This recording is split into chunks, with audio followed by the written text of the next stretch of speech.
realized that I would have to do this thing called marketing. Like I was like, how did I actually think clients were gonna find me?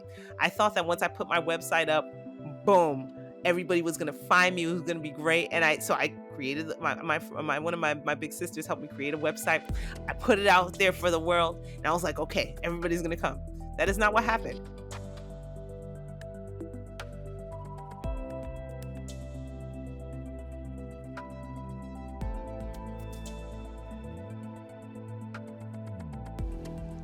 Hello and welcome to another great episode of the 24-Hour Boss Podcast.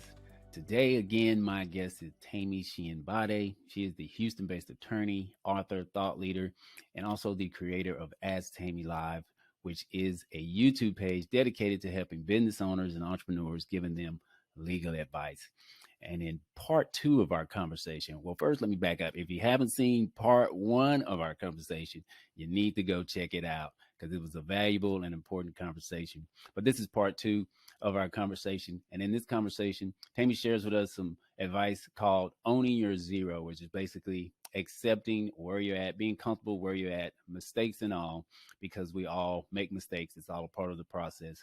She also shares with us some great uh, advice about success and what it means to be a leader. She gives us some intellectual property advice, and also she shares with us how she got involved with helping entrepreneurs and how she got comfortable behind the camera doing her YouTube page. And also, let's see how she answers my surprise questions. So there's a whole lot packed in this episode, which was a great conversation. And so I know you're going to enjoy it. So let's go ahead and get into today's episode. It's It's okay. okay. It's okay. Wow. Yes, that is so true, man. Excellent, excellent, excellent nuggets there, and I love that. And I actually also heard I heard a lady say that in regards to growing and making mistakes. That if you start out at level 10, where do you You learn? When do you don't. learn? If you start out there, you gotta trust the process.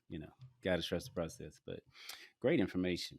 All right, so I want to ask you some questions about leadership now. So what does, as far as leadership, what does success mean to you personally? Oh, I love that. So, success, I think, for me personally means alignment with the things that God has called me to be and do, right? I think that's how I define it. And Hmm. and and oftentimes in our society, success might look like a certain dollar amount or it might look like a certain status, but those dollar amounts and those statuses can be overrated because they come with their own levels of stress. So for me, I just want to do what God has created me to do when He's created me to do it, like at the right time. Um, Outside of that, I'm good. I think I learned from my parents, particularly my father, the beauty of simple living. Um, Mm. I want places and my experiences to be tranquil. I want peace. I think that's to be valued, peace of mind above all things. Um, but a lot of the other stuff that comes with that doesn't actually bring that peace of mind. So I'm a little cautious even sometimes and skeptical of all the other trappings of success, and the ways in which they might be defined. And so again, yeah, for me, it's alignment. It's like right now, God, what am I supposed to be doing? Am I doing it? And how can I continue to move more in line, more closely aligned to that? Wow, that is good. And I think from you saying that, I think a lot of people they look at success and that they start comparing themselves to others. And I like how you said that you want to be aligned with whatever God has for you. Meaning, in other words, you want to wherever your lane is, you're going to stay there in your lane. You're not going to try to compare yourself to somebody else or look at this attorney over here. They're doing that. You're just going to be Tammy. And I think a lot of people they run into trouble when they start trying to compare themselves or they look at somebody else, just like you talked about. Looking at somebody that's already at level 10 and you're saying, oh man, I'll never get where you're comparing yourself. So I like that though. That's a great answer to what does success mean to you personally. Okay, what do you think are some of the most important attributes that a leader must have? I love talking about leadership just because I feel like leadership doesn't get the full rap or is not fully understood. There's a book that one of my top books, probably my number one most influential books outside of probably the scriptures, is the book called 21 Irrefutable Laws of Leadership by John C. Maxwell. A friend of mine gave me that book when I was 19 or 20 years old, and I read it, and it fundamentally shifted the way I think about leadership. And so when I think about characteristics of a good leader, I think a lot of things based off of this book. I'm biased in favor of a lot of the things that this book says. One of the things that this book says is it talks about how true leaders create other leaders, right? When I look at Mm, systems where it looks like everybody is dependent upon a particular person, I question that person's leadership. Because once that person goes, does that system crumble and yes. fall apart? Right? And Right. if you're not creating other leaders, if you're not empowering other people, I'm a little wary about that. I think another secret characteristic and superpower for really effective leaders is they have the ability to see people and place them in the proper places. One of the things that I see Mm, in organizations when I'm looking at them, whether it be a private organization or a charitable organization like a church or a classroom, at various organizations, because I see them from different levels, is sometimes you have people who do not recognize how to align people in the proper seats. And so what ends up happening is people are not as effective as they should be because they're not actually operating underneath their strengths. And then you have gaps in other areas where those people could be effective, right? Or you're unable to see your true gaps because you have people in mismatched spots. So when I see leaders who are able to take a step back and identify, I think your strength is here. I want to try it. Let's test it. Let's mm, nurture it in this area. I think that's beautiful. I think that's powerful. I think one other thing, and I've already kind of mentioned it, is I think excellent leaders empower, right? They empower. What does that mean? mm-hmm. That means that they give up some of their power into others and they let them use that power. And they do it in a careful way. So if you're in a position of leadership where you're also a bit of a mentor or a teacher, it's also a beautiful opportunity to give correction, to give guidance, to give feedback. I think about the way our society is right now in terms of our political landscape, and it's not just here in the United States, but globally. We're in this really interesting dichotomy where there are a lot of leadership challenges where older generations of leaders are concerned with the way in which younger people will kind of forge power, and instead of nurturing and supporting them through it, there's a lot of hoarding of power, right?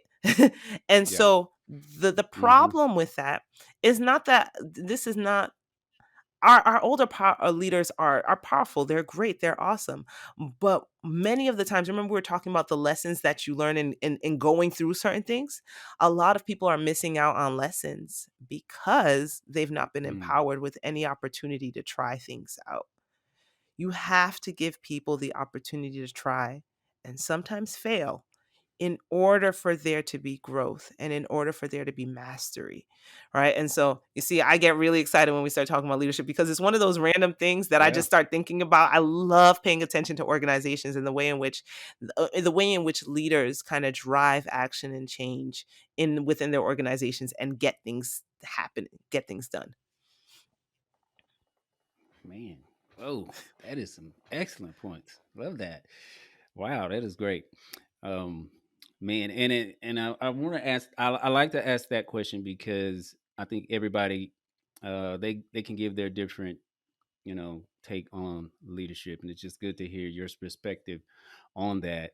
And those are some excellent points that you get. And so, in considering leadership, and also just considering like where you're at now, right? So Tammy, you're an author, you're a speaker, you're an attorney, you're a teacher. You have a great YouTube page. Of course, like we talked, everybody see you now, but I know as we've been talking, there's a process to where you're at. So was there a time for you where maybe you had a low point or you failed, just like you just talked about failure? We learn from failure. So maybe you can tell us a story where you know all of the great things that people see today, you felt maybe, prior to where you're at now. Do you have any of Oh, those stories? Maybe one. I'm sure plenty, you may have a lot, but plenty, plenty. And maybe. Maybe give us one. Plenty, and sometimes some of those failures are the birthplaces for innovation. So, like, even this YouTube channel, right? So when I graduated from law school, I knew that I didn't wanna work in big law because I'd heard stories, and I just knew that I wanted to have more direct interactions with clients. I like dealing with people, and so I wasn't pursuing that, but then it was kind of, I didn't really know what I wanted to do, so I struggled right out of law school in terms of finding sustainable, finding work that, again, aligned with me. I was working for an immigration attorney, consistently, but I told you I wasn't passionate about that, and I was like, "How do I navigate this?" And then, after working with him, I realized I wanted to do more criminal defense, kind of like I alluded to. And one of the things that I was told by my mentors and by my community is if you want to do criminal defense, you got to start your own practice. So I got thrown into the realm of here's your grow your own practice. That's the only way to do it. And I was like, I guess I'm starting a law firm. And so that's so crazy. I can't believe that's what I did, but I do things like that. So I started my own law firm, and I didn't know anything about business. So it was a couple of years ago where I was thinking back to my origin of starting my law firm, and I was like, I didn't even realize that I would have to do this thing called marketing. Like, I was like, how did I actually think clients were gonna find me? I thought that once I put my website Mm, up, boom, everybody was gonna find me, it was gonna be great. And I created my one of my big sisters helped me create a website. I put it out there for the world, and I was like, okay, everybody's gonna come. That is not what happened. That is not what happened. And you get to the point where you're like, okay, instead I'm doing this law firm thing, I need clients. I need people to know that I exist. I need to start learning how to run this business. So I started like consuming a lot of literature. But in terms of that space that I was in, that was really a low moment because here I am, you got the degree, everybody sees you as attorney. Once they hear attorney, they think, oh, you're racking in the money, you've got it. And that was not the mm, lifestyle that that was not my life. My life was I had a lot of debt. My life was I was not making a lot of income because I was trying to grow this practice and I didn't know how. And it was hard. It was difficult. mm, It was so challenging. And so I would do all these other little things. As an attorney, I was still trying to earn income. So I was working with somebody who did invitations. I picked up some work there because I was like, let me go ahead and earn some income. I remember working with a photographer. I was like, okay, I'll help you. I'll be your assistant for the day. As an attorney, doing all of these things because I needed to make ends meet. Now the beautiful thing about those opportunities though, like they didn't feel super beautiful at the moment. They're kind of like you feel almost ashamed because you're like, why me? I'm supposed to be this and I'm here, right? Again, that gap. But mhm, I was watching other entrepreneurs. They weren't necessarily lawyers, but they were business owners. And one of the things that I eventually learned is lawyers are not the best business owners, but there are entrepreneurs who are excellent business owners. And those are the folks that I had the opportunity to kind of like work with and connect with. And so I'm working with these individuals. I'm learning more about business. And one of them in particular is like a big sister to me. And she's doing she's getting into videos, she's recording things. And I remember the day she came and she approached me. And so now I'm pivoting from a failure to how this like ties into my YouTube story. She reaches out to me mhm. and she's like, I'm going to do this video and I want you to be the person to interview me. And I'm like, I have no desire to do that. No. And she's like, she's a big sister. So you know how your big sisters or big brothers can be like, you're going to do this. She basically bullied me in a loving way Wow. to do Mhm, this video with her. And so I was like, fine. I did it with her. We got really good feedback and so I think we did it 2 or 3 times. And at the same time, my practice was suffering. And I was like, I need people to know who I am and I need people to know what I do. And so I got to the point where I was like, okay, you say you want this firm, you say you want this practice to grow. Are you willing to do what it's going to take? And one of the things that I needed to do was I needed to figure out ways to put myself out there. I had been doing a mm, little bit of video with her. I knew that there was no other attorney that was really doing video like that. I saw that there was a space. I was like, this would be an easy, cost effective way for me to put myself out there.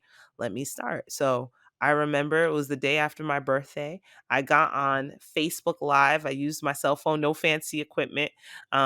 And I got on Facebook and I started talking about something that I created for entrepreneurs. And a lot of people like, "Oh, I see you." And people were excited. There was a lot of energy and attention after that.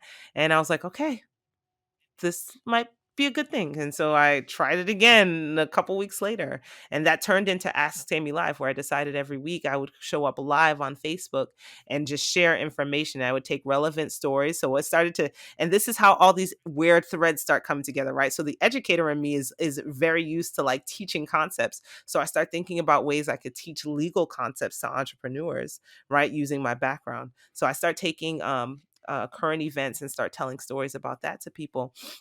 And that becomes Ask Tammy Live. And eventually, Ask Tammy Live morphs into I'm like, I don't really want to do this live anymore, but I still want to help people. How can I start doing this on YouTube? So I started by taking my old Ask Tammy Live videos and editing them into shorter videos and posting that on YouTube. And I started getting traction there. And then I started pre-recording. So that's been my like little transition, but it started from a place of like real failure. Like, I'm an attorney, Wow. not making attorney money, not getting clients, and trying to figure out how to get that done. Wow.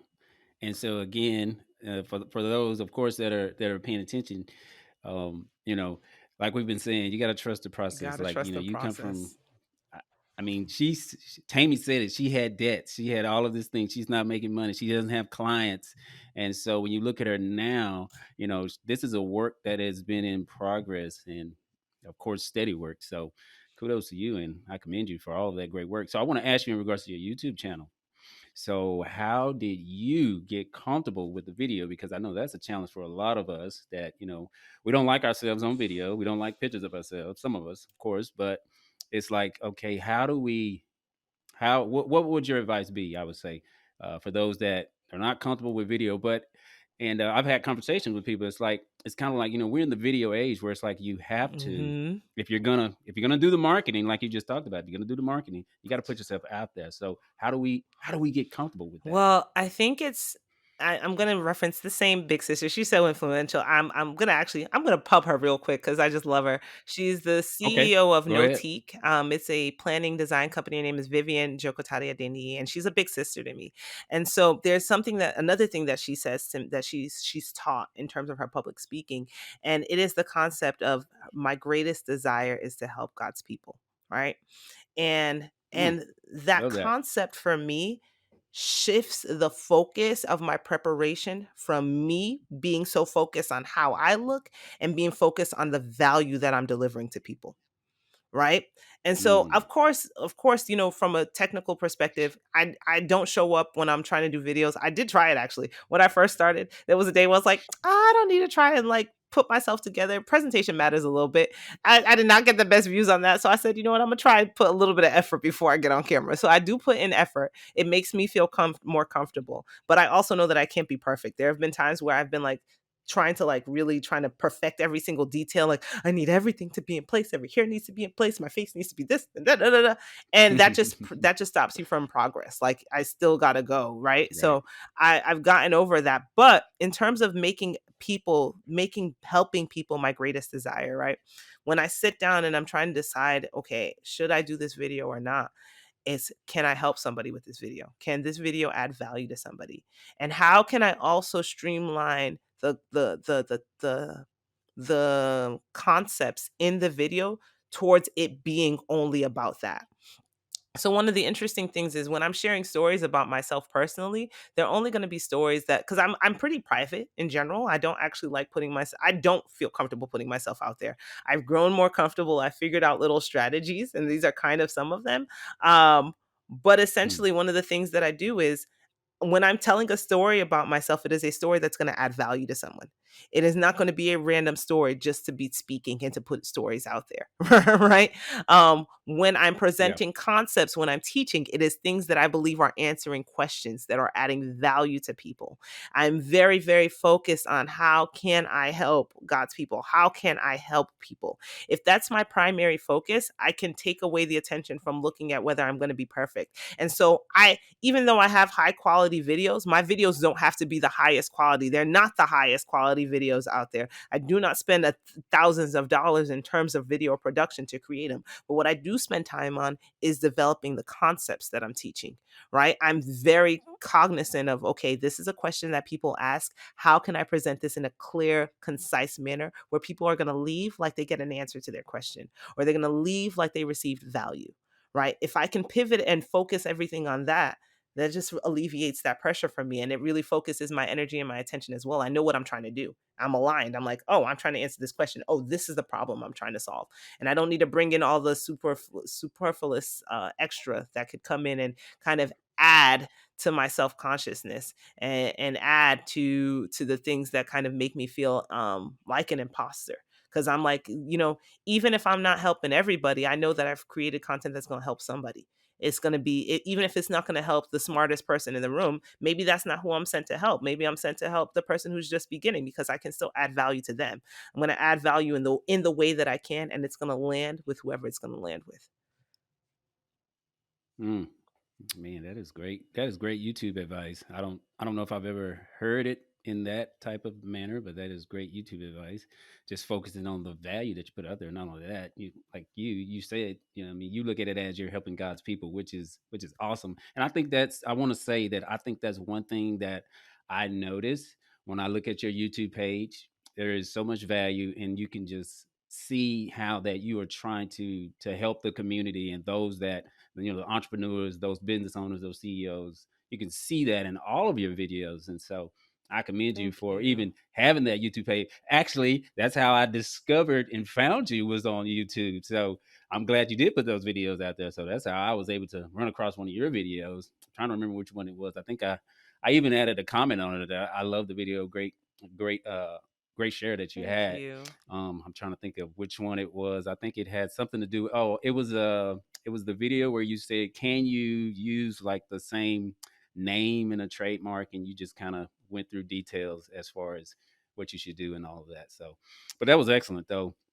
Good information. So let me ask you this about YouTube, and so, or doing YouTube videos. So if you have, and I think what you said, preparation, of course, is key. But if you have like a long video, say like is your video, I don't know, 10 minutes, 20 minutes, how do you how do you break that up as far as how you record it? I'm guessing you don't record it all in one session. I'm guessing you break it up. So I'm just asking just to get some YouTube tips. So for me, I do so I there might be a couple I might do a couple of different takes. That's one thing. So I will record Okay. over and over again, but most of the time, well, it starts off with my preparation. So my preparation, of course, like we said, I'm going through and I've decided this is what I'm going to talk about. I have a basic standard intro that I use all the time, so I don't have to like kind of memorized it. It's rehearsed, it's short and it's sweet, and then I go into whatever my question is that I'm trying to answer, and everything else is outlined. So there are some people who really work well with scripts. I actually don't work too well with scripts. I work better with outlines. I have to have key understandings. It's funny, and this was a lesson I learned in law school. When I was in law school, I participated in various types of activities that we did. So one of them was moot court. And in moot court, whenever I was super attached to my notes, I performed more poorly. That was me personally, right? And you kind of have to Hmm. figure out how you work best. So I know that I work best from an outline. So every single YouTube video that I've done, anytime I'm sitting down to write, to teach, to do anything, I start off with an outline. And my outline starts off with my objective. By the end of X, Y, and Z, I want people to know this, this, and this. And then when it comes to my Mm. YouTube videos, one of the things that y'all don't see is I always have a little cheat sheet behind the camera that has my outline. And so it's not a script, Oh, but it's nice. it's a basic, I want to touch this point, I want to touch this point, and I want to touch this point. And then the rest of it is really a conversation. So one of the things that I realize is, again, I don't like coming off scripted. I like to read things, I love poetry and things like that, but that's not with the realm for YouTube. That's not my realm to do that type of stuff. YouTube is for me to be a person.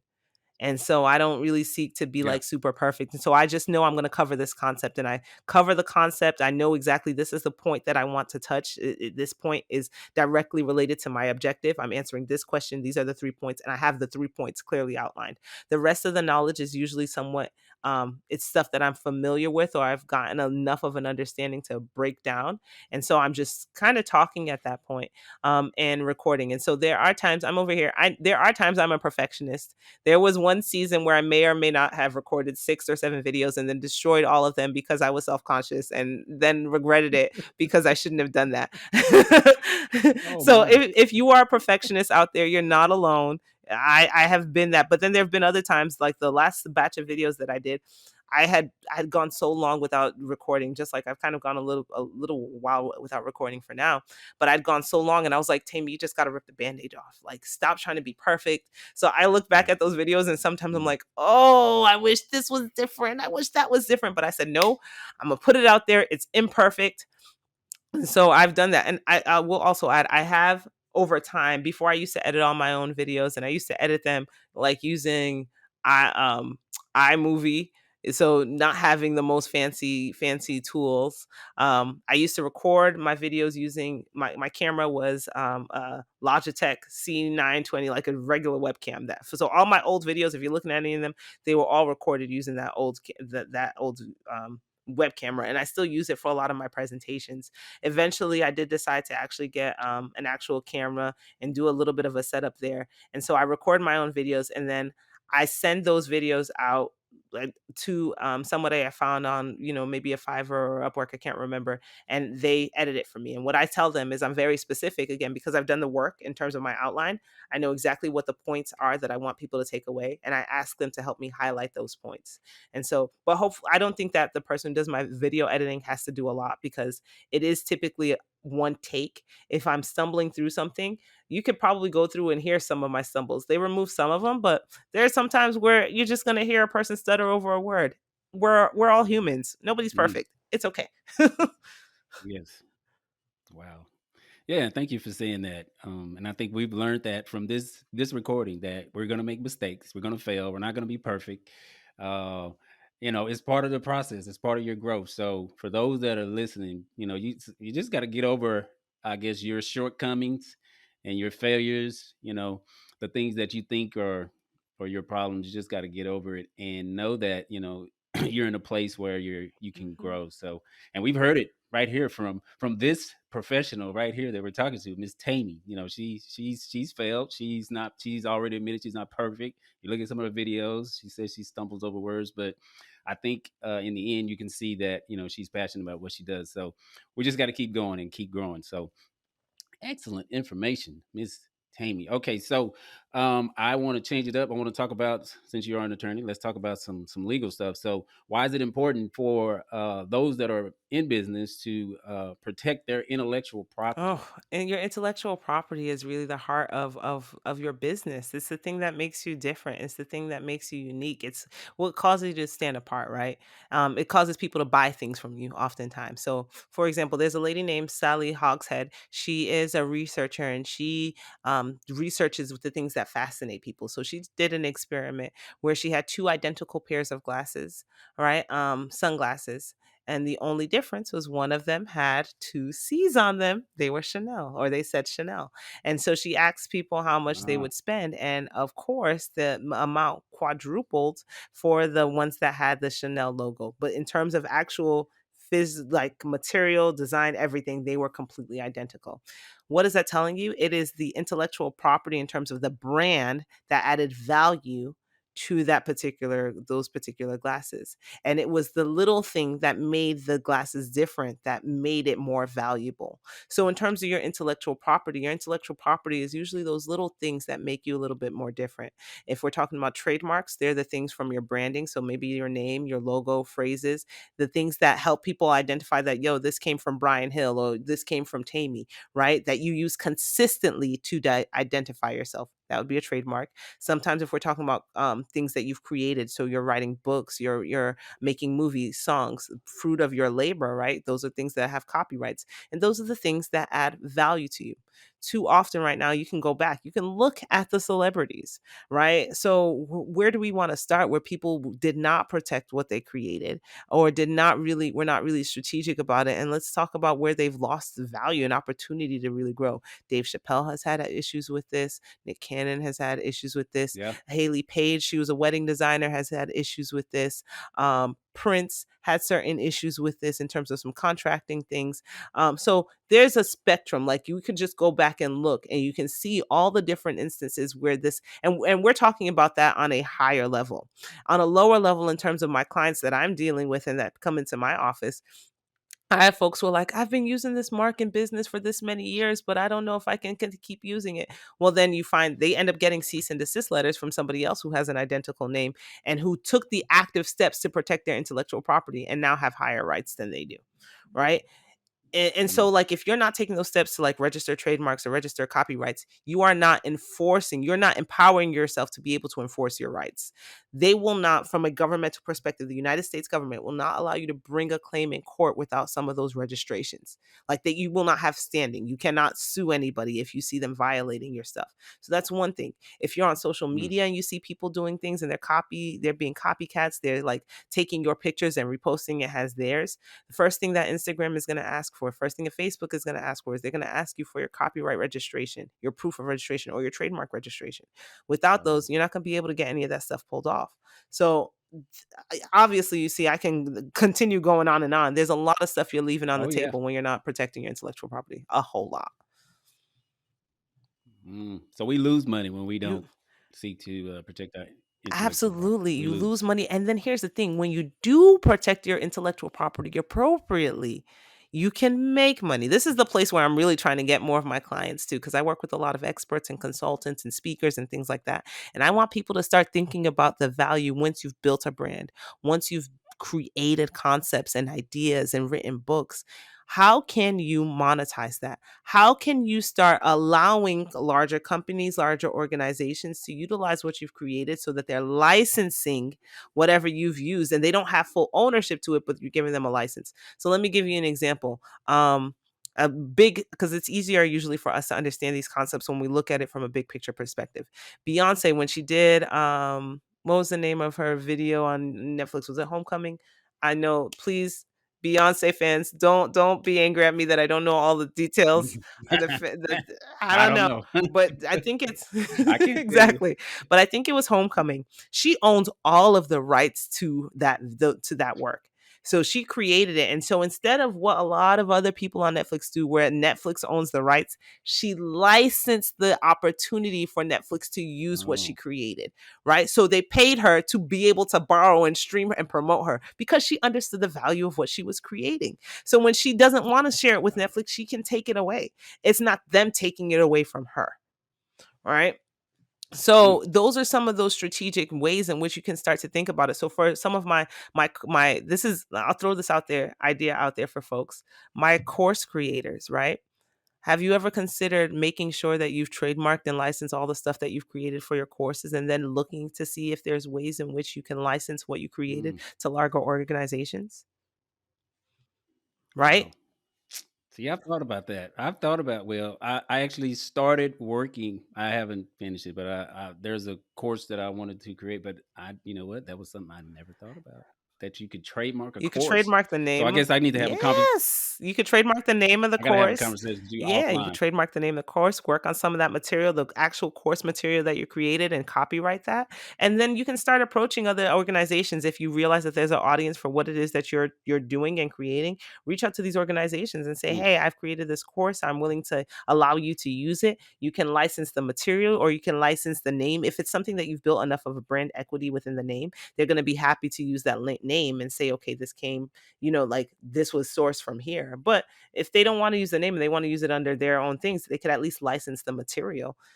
It's an idea to throw out there for folks who are kind of like wondering. That's where I'm trying to get people at, because here's the other part of this is that there are many, many, many, many, many people, and now I'm speaking from what I've been sensing in this season.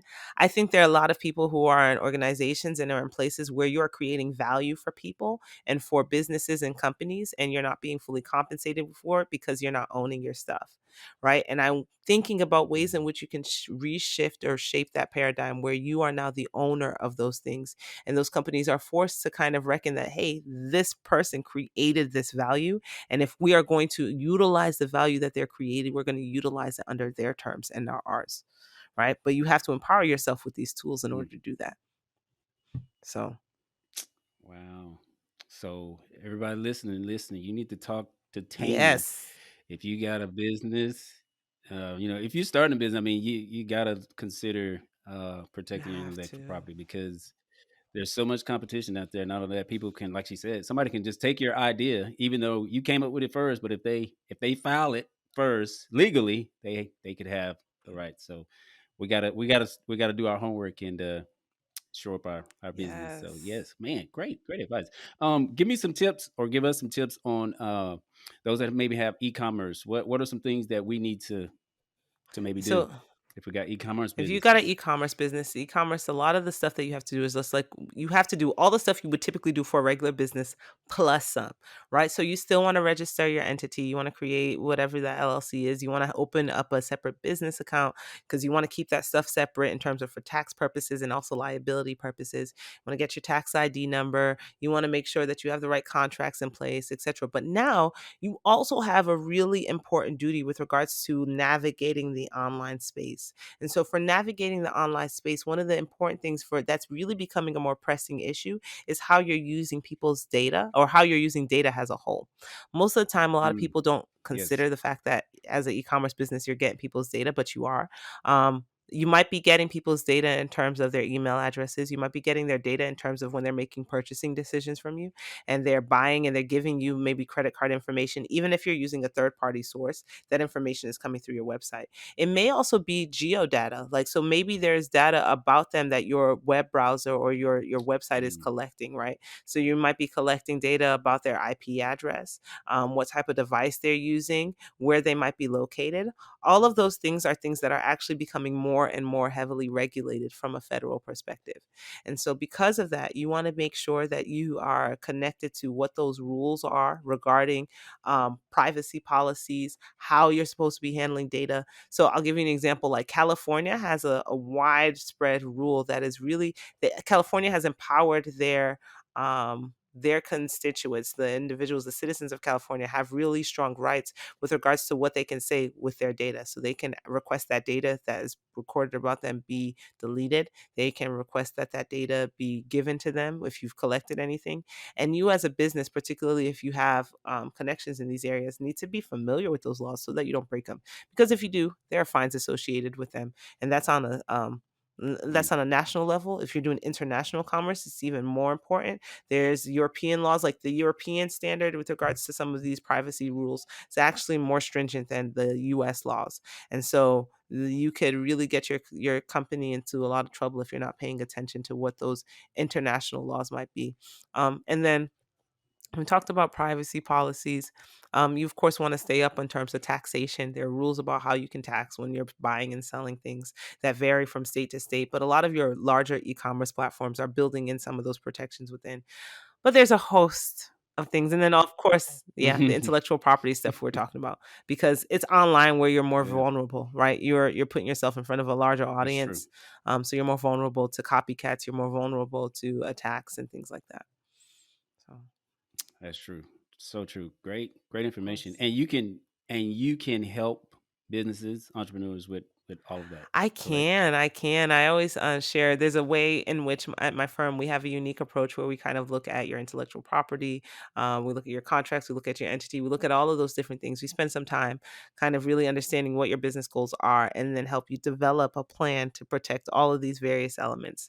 We consider ourselves really foundation experts because we want you to have strong foundations so that as you're scaling, you can scale easily. If you have a wobbly foundation, if you start off your business the wrong way, what ends up happening is people overlook all of these little things, right? Or little, seemingly little things. And they are so focused on getting the bag, right? Getting coin, like making money, making money, making money. But as Mm, you're making money, you're building yeah. on a really weak foundation, right? And so then all of a sudden, Mm, you've made all this money or you've grown this brand, you've spent all this money in terms of your branding. And then all of a sudden, another company that's bigger and better is saying, actually, you should have done a trademark search because you are accidentally infringing on our brand, right?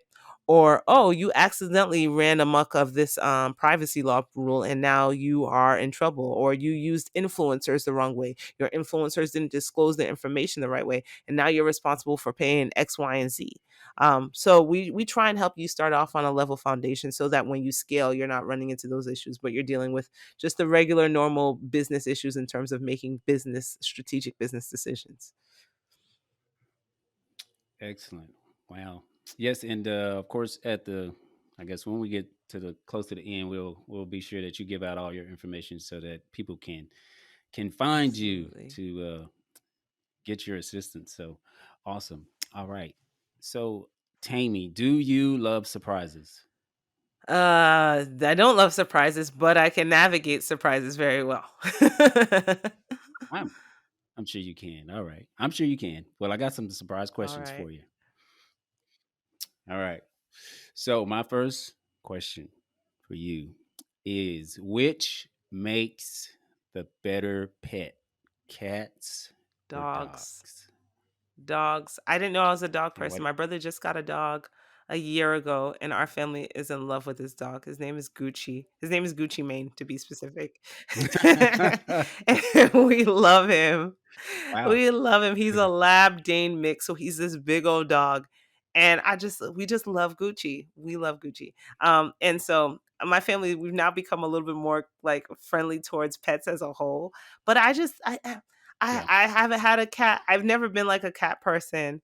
Um, yeah, cats freak me out a little bit. I like dogs more. All right. Okay. No. All right. All the dog lovers out there, I'm sure they agree with you on that. All right. Next question. If you could write a message to your younger self, what would that message be? Mm, a message to my younger self. I think I would tell my younger self to be more comfortable with to be more comfortable with the nuances and the things that make you weird, and embrace them, and lean into them and Mm, explore them a little bit more, because those are the things that have made that in the end kind of have been the source of great value. They're not burdens; they're actually like benefits. And I would mm, teach, and encourage myself as a young person, just like it's okay to be different. And I think I also would encourage myself to learn how to use my voice for myself and advocate for myself in a more powerful way. It's something I feel like I've had to learn later in life, and I think if I'd practiced a little bit earlier, I might be able to do even more, had I learned that earlier. So that's what I would tell my younger self. wow. That's a great answer. I like that. Awesome. All right. Next surprise question.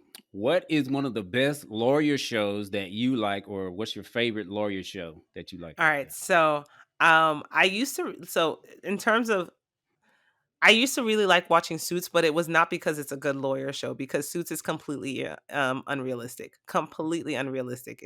But I still used to like watching it. I think I really liked, I just really liked their vibe. I think it was a fun show. Okay. But a good Yeah. lawyer show, I think, is that has done a pretty good job, is done better than most lawyer shows, is, I think, it doesn't exist anymore, but The Good Wife Turned Good Fight. So Good Wife, like, I would watch that and I'd be like, Hmm. "Look at this show actually dealing with legal concepts a little bit more in a realistic way."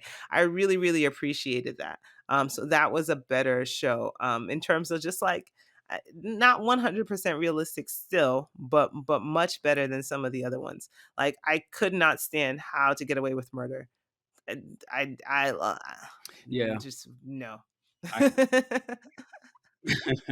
I can agree with you on that. I couldn't get into that. I just I couldn't tried to watch it for one could not. season, and the end of the first season just made me so angry, and it was completely like, Suits was unrealistic, but How to Get Away with Murder was just, like, in another world.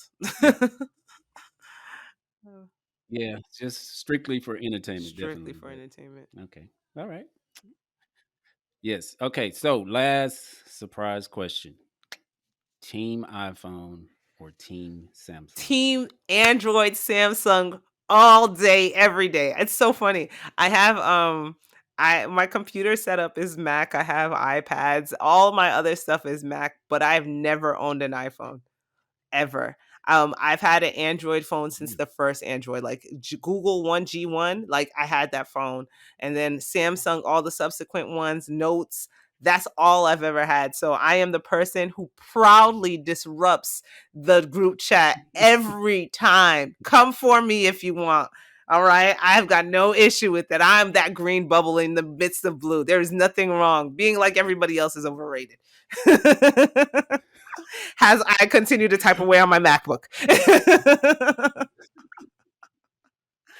Oh my, I think that is probably the most explosive Team iPhone, Team Samsung answer I've ever gotten on that question. Wow.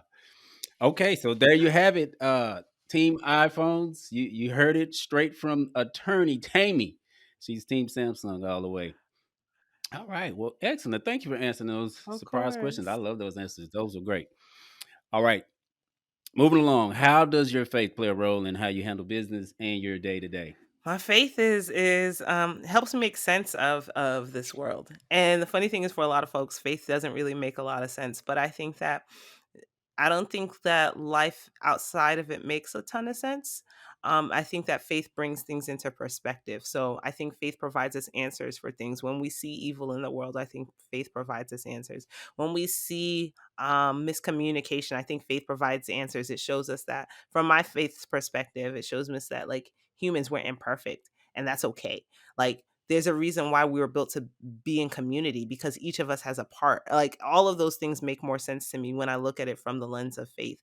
When I look at even certain struggles in life, right? So when you're going through tragedy, when you're going through grief, when you're mourning the loss of someone, faith gives me perspective that this life and this mode that we're in right now is limited, and it will come with those things. Like, sometimes when Hmm. we have this conversation about faith, people attribute things to faith that's not actually, like, aligned with, if you're talking about maybe faith as a from a Christian perspective, we align things that are we say things that aren't actually scriptural. Right? So, like, scripturally, like, Jesus tells you, like, you will have many troubles. Like, so with this whole notion that I'm not gonna have troubles, that actually doesn't Yeah, that's not scriptural. That's not right. that's That's not not reality. reality. Right. Not scripture, not Yeah. reality. But my Exactly. faith, because my faith is based off of what I read in scriptures, right? Um, I'm able to make sense when I have troubles in life that, oh, yo, God put me up on game. This was going to happen. Right? Like, if people do something that disappoints you, right? Like, that's in the scriptures. Or when you have culture kind of Mhm. clashing and you're trying to figure out how to navigate that, like, that's in scriptures. One of my favorite characters in scriptures is Daniel. Daniel is supposed to be this Mm, man of God, and he is a man of God, not supposed to be. He is somebody, but he is in a world that is not mm, completely culturally aligned with his cultural beliefs, with his religious beliefs, and yet he still acts to mm, navigate that. And so often I see the response that a lot of society is having, that very different from what I see Daniel do in scriptures, where he's able to navigate it, where it's not a judgmental approach, but where it's a place where he's consistently adding value, and through him adding value and using it from a tactful place and a meaningful place, he's able to bring glory to the God that he serves. And so yeah. those are the things that really influence the way that I kind of navigate, is that I know that I'm supposed to be like, it's okay for me to be different. Like, the idea that I'm supposed to be like everybody else isn't, it doesn't align with my faith. And so I'm okay with the discomfort that comes, again, with feeling like an imposter. Like, I wouldn't be the first person to feel like an imposter. You got scriptures for that. Moses felt like an imposter. God tells him, go and do this, and he's like, You did. who am I? Okay, so I can Mhm. deal with all of these emotions, and I could deal with the realities of life because of faith.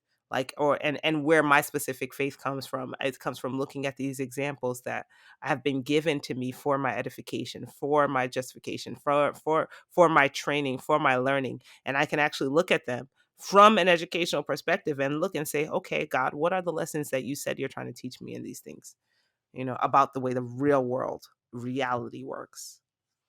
So Mm, yeah. Operating in reality. Man, that is some great answers. Great response. I don't think nothing else can be said about that. But that was some great answers. Good answers about faith. And thank you for sharing that. Excellent. All right. So how can people connect with you? how can they connect with you? So Awesome. give us all your great socials, the Ask Tammy Live, even your book, if you want to throw that out there. Absolutely, absolutely. Like the easiest way to connect with me is definitely my website. It's my home online. It's www.toslegal.com. And there you're able to really gain some access to our different resources that are available. Our videos are also available on our website, but you can also access our email. So you can join our email list where we share information. We do not bombard you with emails at all. You actually get access to this really awesome checklist we created for people who are trying to figure out how to start their businesses. So that's one way. But then, of course, there's the YouTube channel. So the YouTube channel is where you get lots of information. And one of my goals for 2023, it was also a goal for 2022, but we're working on other stuff. 2023, I really want to really engage my YouTube community because y'all have been so awesome. And it's just a powerful community that we're building over there. So join the YouTube community, go and subscribe, watch the videos, learn and empower yourself to have these conversations as a business owner. But join there, interact and engage, and be on the lookout. You can also follow me on Instagram, Facebook. I got a Twitter page, but I don't actually tweet a lot. But you can follow me there because every now and then I do. And it's all toslegal.com, TOS being my initials. So toslegal.com or TOS Legal on all the other social media platforms. And the book is also available on the Awesome. website. So you'll see that in terms of, and be on the lookout. There may or may not be some more books coming soon. All right. We're gonna definitely be on the lookout. And we'll we'll be sure to put all of that information in the show notes of this episode so that those that watch this episode, they'll be able to get your links and all your socials. So I want to say, Ms. Tammy, this has been an excellent, excellent episode. I have enjoyed talking with you. This has been a phenomenal conversation, and sounds like I need to have you back because there's so much more we could talk about. I know, and but I want to say I do appreciate you sacrificing time. Glad we were able to finally Yes. connect, and people don't know the struggle The that we went through, but struggle, you the know, struggle. the struggle, the struggle. But I want to say I appreciate your time, and thank you for joining me on this Of episode. course, it was my pleasure. Thank you so much for having me. And thank you to your awesome audience. I hope you all find this really valuable. Brian is out here trying to make sure you get connected with real practical knowledge to help you. So go That's it. ahead, make sure you listen, share, subscribe, do what you need to do. That's it. All right, ladies and gentlemen, the great Temi Siyanbade. Thank you so much for joining us.